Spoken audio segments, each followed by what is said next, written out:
Hi, my name is Corey Schaefer. I'm a Pearson rep in the Cincinnati area.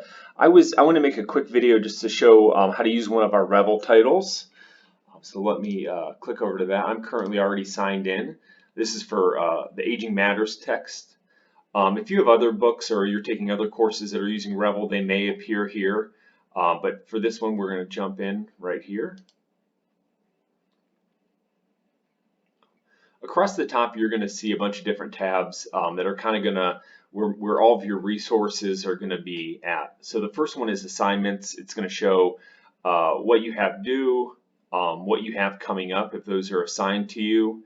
Contents is going to be the e-text, so you can just continue reading after you've left off.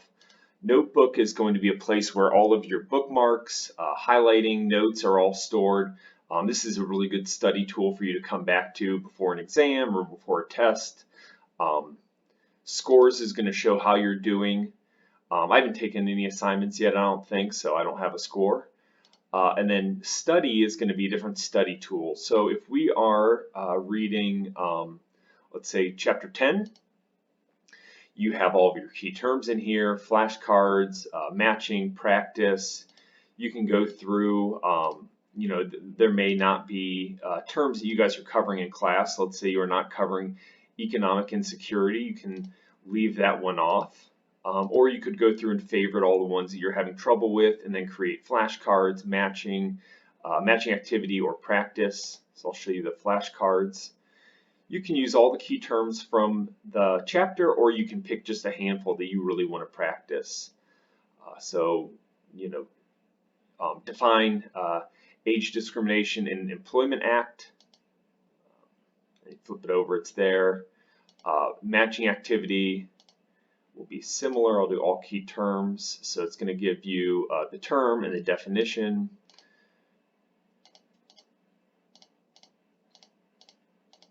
There we go. And then it'll give you the next set. So let me close out of this. So hopefully that'll be a good study tool for you as far as your terms go. Let's go back to content. So I'm going to jump into the e-text now. I'm going to, let's do, I don't know, chapter 10 maybe. Here we go. Jump into employment 10.2. So you can have the chapter audio be read to you if you want. 10.2 Employment. 10. Labor force participation. However, since about all the figures from the book are in here as well, so you can click on those if you want a better look at them. We have different case studies and points to ponder that are highlighted in here as well. Click through just so you can kind of see. So you can listen to the chapter audio. There's a case study here. Here's one of the points to ponder. Kind of just gives you a chance to stop, think about what you've read, how you would react to it, or what your thoughts are. Anything that has a little red icon is going to be a link or will be a glossary term. In this case, that's a glossary term. Here we go, another glossary term. And every few pages, you're going to run into a quiz. If these are assigned to you, whether or not they're for points, I would recommend taking them. They're usually short, 2, 3, maybe 4 questions, multiple choice.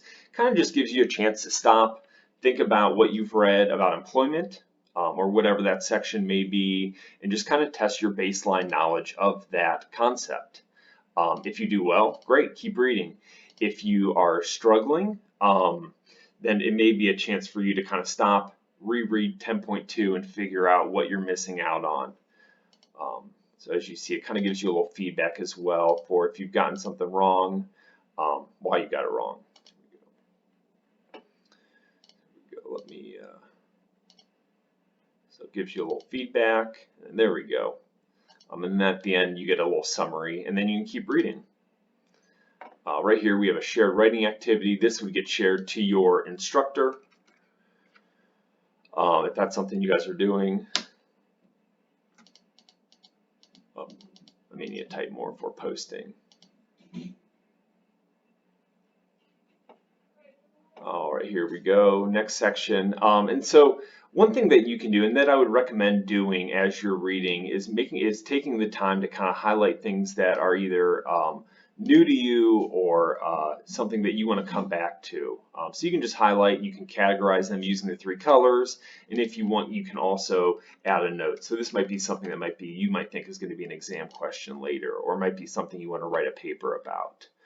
Might be an important concept. You can use the bookmark tool up here. You can search. There's another way for the book to be read to you. Open up the menu. This is your table of contents. History is going to give you all of your bookmarks and pages that you've recently visited. And then notebook is going to be those notes that you've taken for yourself. There are also some activities in here. Sorry, I'm scrolling on the bottom where there are flashcards. So you can open those up. You can open up the book, and then I'll take you to the page, or if you click view, it'll give you a better look at your notes depending on where how much you typed in there, I guess. My notes are all pretty short, so you really don't need it, but here's some flashcards you can go through as well that were created. A couple more of these red highlighted texts I've kind of mentioned. One thing I do before we kind of, that's pretty much the book as a whole. One thing that I do want to mention to you is that we have a free Pearson Rebel app. If you want to go on your phone or tablet, you can search Pearson Revel, sign in with the same username that you registered for with this course. And this book and all of the resources and study tools are available there as well, which can be kind of convenient depending on how you study. I hope this was helpful. Please reach out to me or your professor if you have questions, and I can work with them to make sure that we have this set up correctly for you so you're getting the most out of these resources, this e-text, and then eventually the course. I hope all is well, and I hope you have a great semester.